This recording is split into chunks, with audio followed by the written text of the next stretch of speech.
өмірімізге байланысты ма тойлап жатырмыз. Қатынастан бақытты болыңдар. Балаларыма зейбат өсіп баттым. Соның қуанышын көре беріңдер. Ал бақыттарыңда елден сау болсын деймін.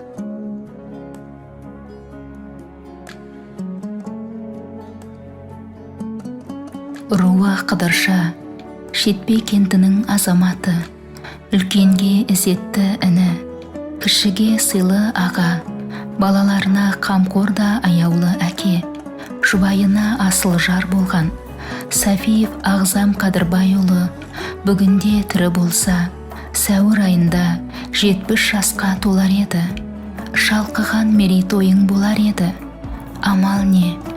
Төрімізге ілінген асыл бейнеңе ғана қарап, 25 жылдық садақаң қарсаңында рухыңмен ғана сырласып, сағынышқа толы қимастық сезіммен еске аламыз. Адамгершілігі зор, иман жүзді, ақылы мен ойы, білімі мен білігі баға жетпес биік, асқар таудай әке Ағзам Қадырбайұлы 1955 жылы 11 сәуірде дүниеге келген. Мектеп қабырғасында үздік оқушы болды. Әсіресе математика пәнінен алдына жан салмаған есепке жүйрік еді.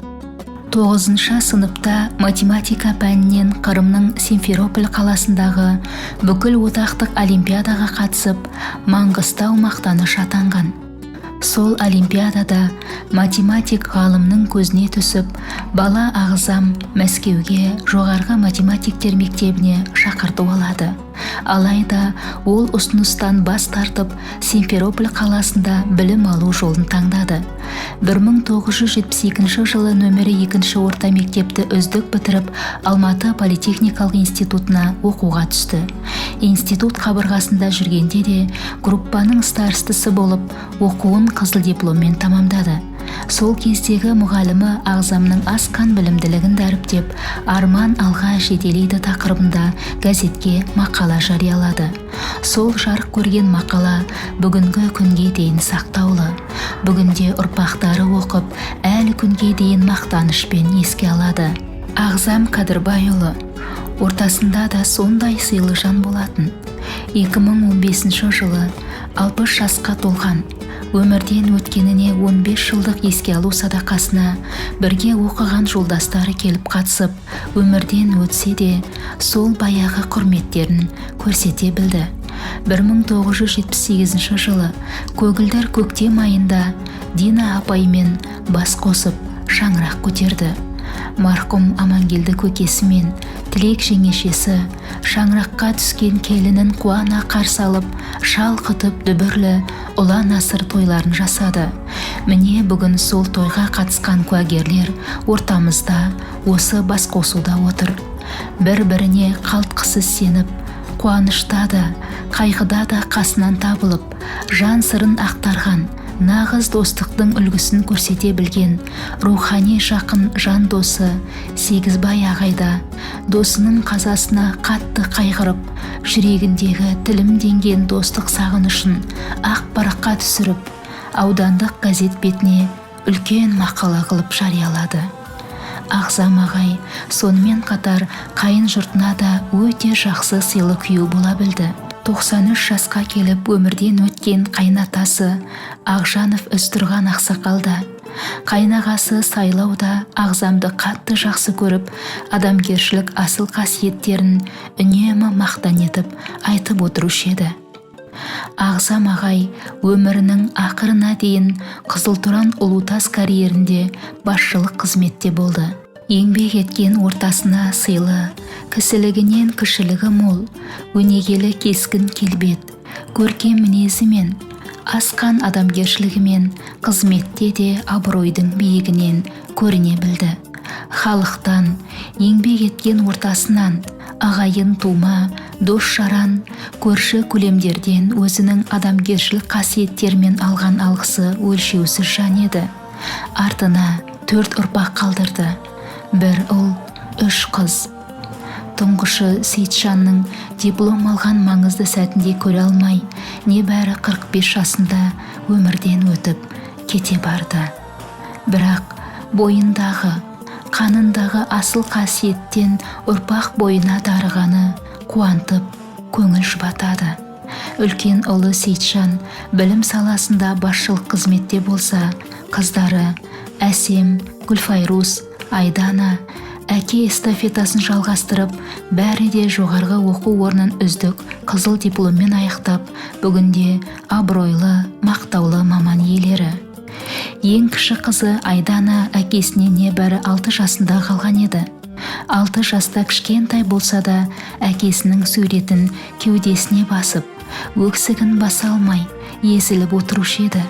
Бүгінде сол Айдана Қалша ауылының мақтаулы келін атанып отырғаны анасын қуанышқа бөлейді.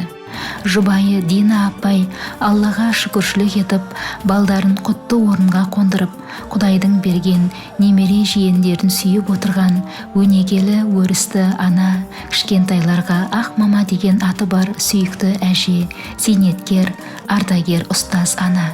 Ағзам ағайдың бақилық болғанына ширек ғасыр өтсе де, әкеге деген сағыныш көмескіленген емес. Бұл сағыныш өмірлік, мәңгілік сағыныш болып қала бермек. Әке ұрпағы ер жетіп, азамат болып, әке-шеше тәрбиесін бойына сіңіріп, осыдан 4 жыл бұрын осы Ақтау қаласына қоныс аударды. Міне бүгін өзі тірі кездегі сыйлас болған, дәмдес болған, тума-туыс, дос-жаран көрші көлемдерді шақырып, осындай салтанатты сарайда әкесінің 70-ге толған жасын, бақилық болған 25 жылына ас садақасын беріп, еске алуда. Көп болды әке, басыңа бармағалы. Бармағалы сілкінтіп сары даланы, көлеңкелі көңілсіз қу тірлікке көбеңсіп жүр, көндікпей қарған әлі. Көп болды әке, жүзіңді көрмегелі мұң басты өр денені, жабырқаған жалғыздық жалған күнде жаныма сен боп түстің ең керегі. Көп болды әке, даусыңды естімедім, өкіну кеш білемін. Сен апарып көріңе салған тағдыр, қарашы, кеуде түсіп езгілеуін. Жүрек жасы жанарды жуады шын, тежеуге де келмей жүр сірә күшін. Бәрі әкеңнен аумайсың деп айтады. Айта берсін, ол менің қуаныш. Жұлдыз болып ағып өттің өмірден, асыл бейнең өшпес мәңгі көңілден. Аңсау менен 25 жыл өтіпті, алданыш қып елесіңді көрінген. Сен болмаған 25-ші көктемнің, сезбедің ғой сағынышпен өткенін. 70-іңді еске алғалы отырмыз, артқа тастап қиындықтың өткелін. Қайғымыз қалың қамалып тұрған көңілде, көрсеттің жарқын ізіңді мынау өмірде. Қалдырған сенің адалдық атты туыңды, жапырақтарың желбіретер көгінде. Ұрпағың үшін есімің сенің ер есім, өлмеске мәңгі айналып бүгін келесің. Пейіште нұрың шалқысын дейміз жан әке, артыңды әркез әруағың сенің жебесін. Сағына сарғая еске алушылар, жұбайы, балалары, немере, жиендері.